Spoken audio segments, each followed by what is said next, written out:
በስመ አብ ወወልድ ወመንፈስ ቅዱስ አሐዱ አምላክ አሚን። መጤዎቹ ኢየሱስ ክርስቶስን ከፈራጅነት ክብሩ አሳንሰውት እንደ ማንኛውም ተራ ነብይ እንደሚቆጥሩት ከዚህ ቀደም በዩቲዩብ ከተለቀቀው እንዳያችሁት ሁሉ በዚህኛው ምስክርነቴ ደግሞ ከሰው ዘር ሁሉ የከበረችው እመቤታችን ቅድስት ድንግል ማርያምን ምን ያክል እንደሚጠሏት ስዕሏን በመቅደድና በማቃጠል የድፍረታቸውን ጥግ አሳይተውናል። ነገር ግን እርሷ ከከበሩ ሁሉ የከበረች ስለሆነች መዝሙረኛው ዳዊት በመዝሙር 44 ቁጥር 9 ንግሥቲቱ የወርቅ መጎናጸፊያዋን ተጎናጽፋ በቀኝ ትቆማለች ያለ ሲሆን በራእይ 12 ባለ ራእዩ ቅዱስ ዮሐንስ ደግሞ ፀሐይን ተጎናጽፋ ጨረቃን ተጫምታ 12 ከዋክብት ዘውድ የሆኑላት አንዲት ሴት ነበረች ብሏል። ይህ ብቻ አይደለም። መልአኩ ቅዱስ ገብርኤል ጸጋን የሞላብሽ ሆይ አንቺ ከሴቶች የተለይተሽ የተባረክሽ ነሽ ያላት ሲሆን ኤልሳቤጥም የጌታዬ እናት ወደ እኔ ትመጣ ዘንድ ይህ እንዴት ይሆናል? አንቺ ያመንሽ ብፅዕት ነሽ እያሉ ሁሉም በየተራ ክብሯን ገልጸዋል። ማርያም ለእንስሳ እንኳን የሚራራ አንጀት ያላት በመሆኗ ጫማዋን ከእግሯ አውልቃ ለተጠማ ውሻ ውሃ ያጠጣች፣ ዶኪመስን ከጭንቀቱ የገላገለች የጭንቅ አማላጇ እመብርሃን ክብር ለእርሷ ይሁን። በራእይ 13 አውሬ ተብሎ የተገለጸው ከዚህ በፊት ኢየሱስ ክርስቶስን በሐሰት እንደከሰሰው ገርፎ እንደሰቀለው ሁሉ አሁንም እግዚአብሔርና ማደሪያውን የሚሳደብበት አንደበት የተሰጠው አውሬ ስድብ የሚጀምረው የሁላችን እናት ከሆነችው ከቅድስት ድንግል ማርያም ነው። የአውሬ ልጆች ለማርያም ካላቸው ጥላቻ የተነሳ ከመጽሐፍ ቅዱስ ሐሳብ በተቃራኒ ትርጉም እየሰጡ የበቀል ጥማቸውን ይወጣሉ። ቅድስት ድንግል ማርያም የኃያሉ እግዚአብሔርን እናት እንጥላት ብንል እንኳን እንደ ባለ አእምሮ ካሰብነው እሷን ለመጥላት የሚሆን ምንም አይነት ምክንያት የለንም። ልጇ የኛ የሁላችን አባት እስከሆነ ድረስ እርሷ ደግሞ የአባታችን እናት በመሆኗ ቢያንስ ባናከብራት እንኳን ልንሰድባት አይገባም። መጤዎቹ ግን በማቴዎስ 13:54 ክርስቶስ ላይ ለመዘበትና ለመክሰስ ምክንያት በሚፈልጉ ተቃዋሚዎች የተነገረውን ንግግር ለዚያውም እነሱ ከተናገሩት ሐሳብ ተቃራኒ ትርጉም ሰጥተውት ድንግልናዋን ክደውታል። የክርስቶስ ተቃዋሚዎች በዚህ ምዕራፍ ላይ ከተናገሩት ንግግር ይህን ከየት አመጣው? እርሱ የዛ የጠራቢው ዮሴፍ ልጅ አይደለምን? ወንድሞቹስ ያዕቆብ፣ ይሁዳ፣ ዮሳ፣ ስምዖን አይደሉምን ስላለ ብቻ ማርያም ሌሎች ልጆች አሉ የሚል የክህደት ትምህርት ያስተምራሉ። እነዚህ ከላይ ወንድሞቹ እየተባሉ የተጠቀሱት የአረጋዊ ዮሴፍ ከቀድሞ ሚስቱ የተወለዱ ልጆች ናቸው። ኢየሱስ ክርስቶስንም ሁሉም ሰው የሚያውቀው የዮሴፍ ልጅ መሆኑን ነው። ስለዚህ ከተጠቀሱት ልጆች ጋር ወንድሞቹ ለመባል የግድ ከአንድ እናት መወለድ አይጠበቅበትም። ማለትም የአንድ አባት ልጆች ለሆኑ ወንድሞቹ መባሉ ምንም ስህተት የለውም። ነገር ግን መጤዎቹ ድንግል ማርያምን ለማዋረድ ካላቸው ጽኑ ፍላጎት የተነሳ ከመጽሐፉ ሐሳብ የተንሸዋረረ ትርጉም ሰጥተውታል። ድንግል ማርያም ከመጀመሪያውም በድንግልና ለመኖር የወሰነች መሆኗን ከኃያሉ መልአክ ከቅዱስ ገብርኤል ጋር ካደረጉት ክርክር ልንረዳ እንችላለን።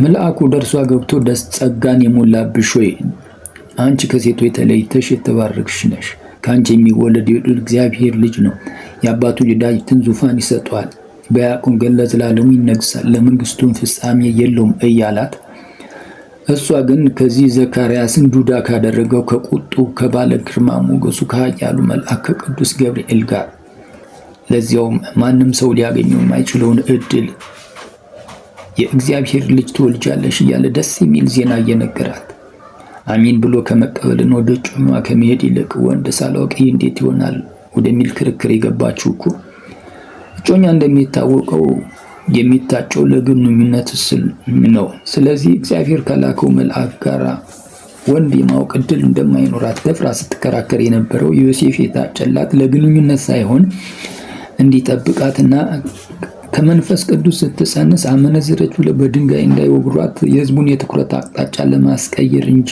እርሱ የቅርብ ዘመዷ በመሆኑ ነው።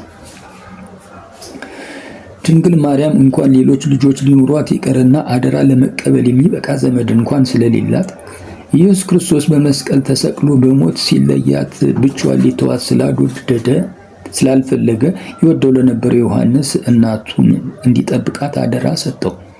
በመሆኑም እስከ ዕለተ ሞቷ በዚያው በዮሐንስ ቤት እንድትኖር እንደኖረች መጽሐፍ ቅዱስ ይነግረናል።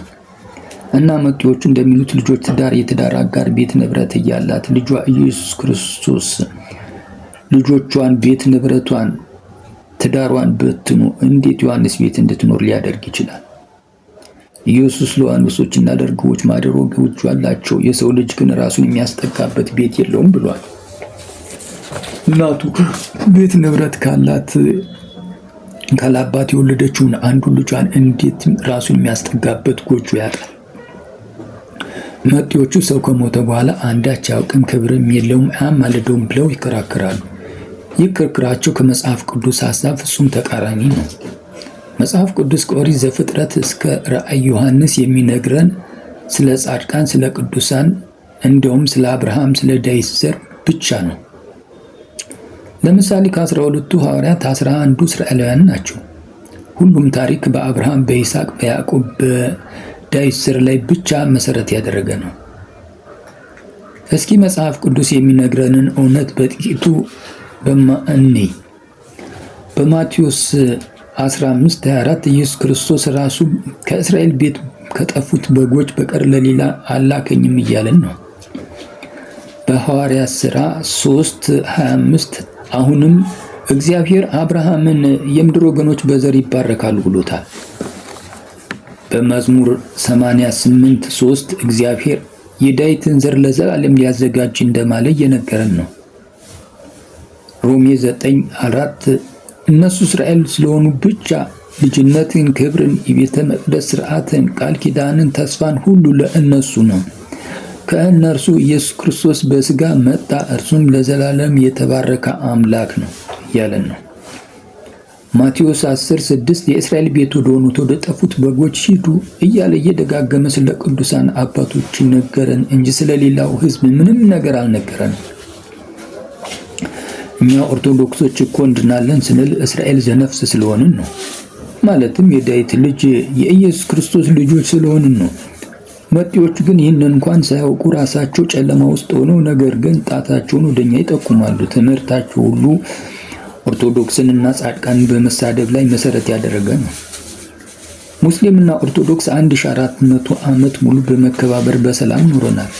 መጤዎቹ ግን ገና ከመጡ 50 ዓመት እንኳን ሳይሞላቸው ነገር ግን ግጭት ለመቀስቀስ በቀል ያዘለ ትውልድ ለመፍጠር በእኛ እምነት ዘለው እየገቡ በየፊርማታው ሲሳደቡ ይውላሉ። ያገኙትን አጋጣሚ ሁሉ ተጠቅሞ በተነሳው እሳት ቤንዚን የሚያርከፈክፉ የሰላም ጸር ናቸው። እነሱ በራሳቸው የትውልድ ሀገራቸው እምነታቸው በተወለደበት የምዕራቡ ዓለም ማለት ነው ግብረ ሰዶማውያን ወደው ፈቅዶ በቸርቻቸው አጨብጭበው ባርከው ጸልየው ያጋባሉ። ለሰይጣኑ ቤተ መቅደስ ሲሰራ አይቃወሙም። ምክንያቱም አውሬውን እንዴት ይቃወመዋል? እነሱ ሰላም የሚያጡት እኛን ለማርያም ክብር ስንሰጥ ብቻ ነው። እኛ ግን እነሱ ቢወዱም ቢጠሉም መጽሐፍ ቅዱስ የሚነግረንን እውነት እንመሰክራለን። እናም በሁለተኛ መጽሐፈ ነገሥት 1934 እግዚአብሔር ዳዊት ከሞተ ከብዙ ዓመት በኋላ ስለ ባሪያዬ ስለ ዳዊት ይህችን ከተማ ጋርዳታለሁ ሲል፣ በዘዳግም 4:34 እግዚአብሔር አንተን በእሳት ውስጥ ሆኖ እንዳናገርህ ሌላው ሕዝብ ሰምቶኝ በሕይወት ይኖራልን? እግዚአብሔር ይህን ያደረገው አባቶችህን ወዷልና ነው ይላል። እነዚህ የጠቀሱት አባቶች እኮ በሕይወት የሉም።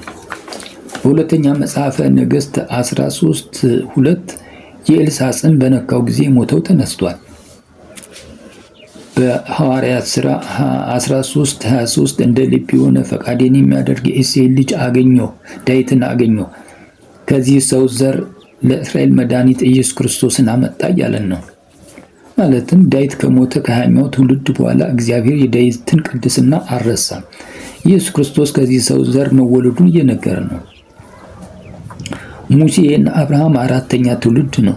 ነገር ግን ስለ አብርሃም፣ ስለ ይስሐቅ፣ ስለ ያዕቆብ ብለህ ማረን እያለ ይጸልይ ነበረ። እግዚአብሔርም ይቅር ይላቸው ይምራቸው ነበረ። ስለ ዳዊት ብሎ ከተማ የጋረደ አምላክ፣ ከእስራኤል ቤት ስለጠፉት በጎች ብሎ ወደዚህ ዓለም የመጣ አምላክ፣ በኤልሳዕ ጽም ሙት ያስነሳ እግዚአብሔር፣ ስለ ማርያም ብሎ የማይምረን ማርያምን በጽድቅ ስለሚበልጧት ነውን? ማርያም ማለት እኮ ዘመኗን ሙሉ በብዙ መከራ፣ በስደት፣ በመራራ ሐዘን የኖረች ቅድስት እናት ናት። ስደቷን ደግሞ ከባድ የሚያደርገው በአንድ ቀን ጀምር 12000 ሕፃናት ካስጨፈጨፈ ጨካኝ ሀገር መሪ መሆኑ ለዚች በ15 ዓመት ዕድሜ ላለች ብላቴና ሸሽቶ ማምለጥ ምን ያክል ከባድ እንደሚሆን፣ ስደቷ ደግሞ ወደማታውቀው ሀገር ሕዝብ፣ ቋንቋ፣ በዚያ ላይ የበረሃው ሙቀት፣ በመንገድ ላይ የሚገጥሟት ሽፍታዎች፣ ረሃቡ፣ ጥሙ፣ ለዚች ወልዳ በወጉ ለመታረስ እንኳን እድሉ ላላገኘች ብላቴና መከራዋ ምን ያክል አሰቃቂ እንደሚሆን አእምሮ ያለው ሰው ሁሉ ይረዳዋል። ማርያም ከልደቷ እስከ ሞቷ በብዙ መከራ የኖረች፣ አንዱን ልጇን እንደ ወንበዴ ቆጥረው ያ ሁሉ መከራ ሲደርስበት፣ ሲገርፉት፣ ሲሰቅሉት ቆማ ባይኗ ያየች፣ በእናትነት አንጀቷ መሪር እንባ ያነበች፣ በተደራረበ ሐዘን ያለፈች የኛ የባለማተሞቹ የውድ አባታችን የኢየሱስ ክርስቶስ ተወዳጅ እናት፣ የኛ የሁላችን አያት፣ ባለ ብዙ ግርማ፣ ባለ ብዙ ክብር ለልጇ ለኢየሱስ ክርስቶስና ለእናቱ ለቅድስት ድንግል ማርያም ይሁን። ማርያም ማለት ከላይ እንዳየኑ በብዙ ውጣ ውረድ ያለፈች የኃያሉ ንጉሥ የኢየሱስ ክርስቶስ ተወዳጅ እናት ናት። በተቃራኒ ከላይ የጠቀስናቸው አባቶች ብንወስድ በብዙ ድሎት፣ በልጅ በሀብት የተባረኩ ናቸው። ስለዚህ ስለ ማርያም ብሎ የማይምረን የሚመስላቸው እነሱ ከአባታቸው ከዲያብሎስ ናቸው። ማርቆስ 13:22 እነሆ ክርስቶስ ከዚህ ያለ ወይም ከዚህ ያለ ቢሏቸው አትመኑ። ብዙ ሐሰተኞች ክርስቶሶች ይነሳሉ፣ ምልክትን ድንቅን ያደርጋሉ። እናንተ ግን ተጠንቀቁ፣ አስቀድሜ ነገርኋችሁ እንዳንዘናጋ እንዳንስት አስቀድሞ ስለ መጤዎቹ ማንነት አስረግጦ ነግሮናል። ስለዚህ ቀኖቹ ክፉዎች ናቸው፣ ልናስተውል ይገባል እንጂ ሞኞች መሆን መታለል እንደማይገባን ሐዋርያው ጳውሎስ ወደ ኤፌሶን ሰዎች በላከው መልእክት እየነገረን ነው። ንቁና ጠንቃቆች መሆን እንዳለብን ማቴዎስ 4:24 እና በሌሎችም ወንጌላውያን መልእክታት ስለ መጨረሻው ዘመንና ወደ እቶነ እሳት ስለሚጣለው ሐሰተኛው ነቢይ አመጣጥና ከነመገለጫ ባህሪዎቹ በተደጋጋሚ ያውም ጆሮ ያለው ቢኖር ይስማ እያለ እየነገረን ነው። ስለዚህ ጠንቃቆች ልንሆን ይገባል እንጂ ለሰከንድ እንኳን ልንሰናጋ አይገባም። የእናታችን የቅድስት ድንግል ማርያም አማላጅነት አይለየን። ኃያሉ እግዚአብሔር ስለ እናቱ ስለ ቅድስት ድንግል ማርያም ብሎ ከመከራ ሥጋ ከመከራ ነፍስ ይጠብቀን። ቸርነት የማያልቅበት እግዚአብሔር በብዙ በረከት ወደ ቤታችን ይግባ። ማስተዋልን ሰጥቶን ለገነት መንግሥተ ሰማያት ያብቃን። አሜን።